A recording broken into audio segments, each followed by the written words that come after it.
ভাগ্যে চাকা ঘোরাতে ১৫ বছর আগে মরুভূমির দেশ সৌদি আরবে পাড়ি জমিয়েছিলেন চট্টগ্রামের সাতকানিয়ার মোহাম্মদ জিয়াবুল হোসেন। হাড়ভাঙা খাটুনি ঘেঁটে পরিবারের মুখে হাসি ফুটেছিলেন ঠিকই, কিন্তু সেই কর্মস্থলী যেন তার শেষ বিদায়ের স্থান হবে তা কেউ ভাবেনি।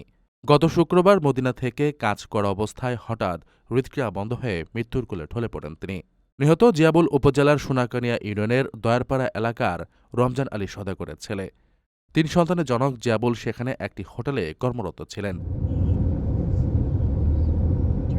স্থানীয় সূত্রে জানা গেছে, শুক্রবার দুপুরে ডিউটিরত অবস্থায় তিনি হঠাৎ অসুস্থ বোধ করেন।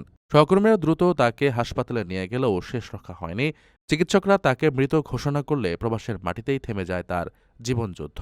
২ বছর আগে শেষবার পরিবারের সাথে সময় কাটিয়েছিলেন জিয়াবুল। তার এই আকস্মিক ও মর্মান্তিক প্রয়াণে সোনাকানিয়ায় বইছে শোকের মাতম।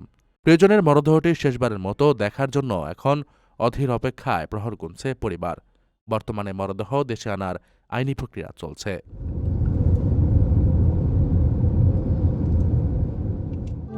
প্রবাসীদের জন্য নির্মাণ হচ্ছে দেশের প্রথম স্মার্ট সিটি, যেখানে থাকছে স্কুল, মসজিদ, হাসপাতাল, সুইমিং পুল, হেলিপ্যাড, পাঠাগার, জিম, সুপারমার্কেট, শিশু পার্ক সহ সকল নাগরিক সুবিধা।